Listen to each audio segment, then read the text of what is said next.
ایک مرتبہ بلند آواز سے کہہ دیجئے سبحان اللہ۔ گویا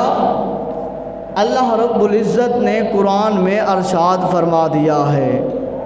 اب ہم نے اپنے ضمیر کو جھنجھوڑنا ہے۔ یہ تقریباً 3 جمعے یا 4 جمعے لگاتار اس کے اوپر پڑھانے کا مقصد یہ ہے، مقصد یہی ہے کہ ابھی جنہوں نے عشر نہیں دیا وہ بھی عشر نکالیں، اور جو قربانی کا ارادہ رکھتے ہیں تو بہترین بات ہے، جو نہیں رکھتے وہ رکھنے کی کوشش کریں، نیت کر لیں۔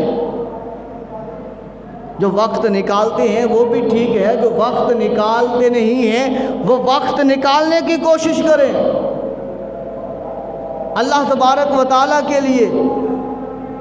جب ہم وقت اللہ کو دیں گے، یہ وقت جب ہم اللہ کے گھر میں آئے بیٹھے ہیں، اللہ کی پاک بارگاہ میں آئے بیٹھے ہیں، تو یہ وقت ہم نے اللہ کے لیے وقف کیا ہے، ہم اللہ کو یہ وقت دے رہے ہیں، اللہ کی عبادت کے لیے اس وقت کو نکالا ہے۔ اگر ہم 24 گھنٹوں میں 56 منٹ ہیں، فجر، ظہر، عصر، مغرب، عشاء 5 نمازوں پر 56 منٹ لگتے ہیں، 1 گھنٹہ نکالیں۔ 24 گھنٹوں میں اگر ہم 1 گھنٹہ اللہ کے لیے نہیں دیتے تو سوچیں کہ ہماری توقعات کیا ہیں، ہماری سوچ کیا ہے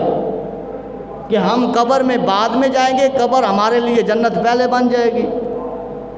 ہم میدان محشر بعد میں اٹھیں گے،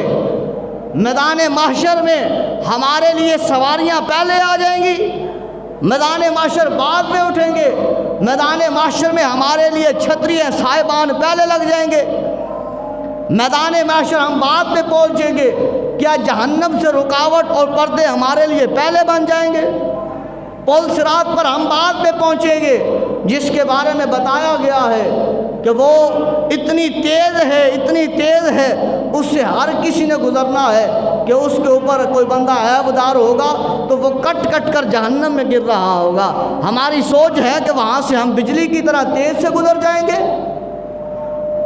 جس جنت کو سجایا ہوا ہے کریم خدا نے، وہاں پر دربان کھڑے ہیں، پوچھیں گے بتاؤ کیسے آنا ہوا؟ ہماری سوچ ہے کہ ہمارے سے پوچھنے سے پہلے ہمارے لیے جنت کے دروازے کھل جائیں گے کہ آؤ جنت تمہارا انتظار کر رہی ہے، آؤ جنت صدیوں سے تمہارا انتظار کر رہی ہے۔ کیا ہماری سوچ ہے کہ ہم جس خدا کو 1 گھنٹہ 24 گھنٹوں میں نہیں دے سکتے،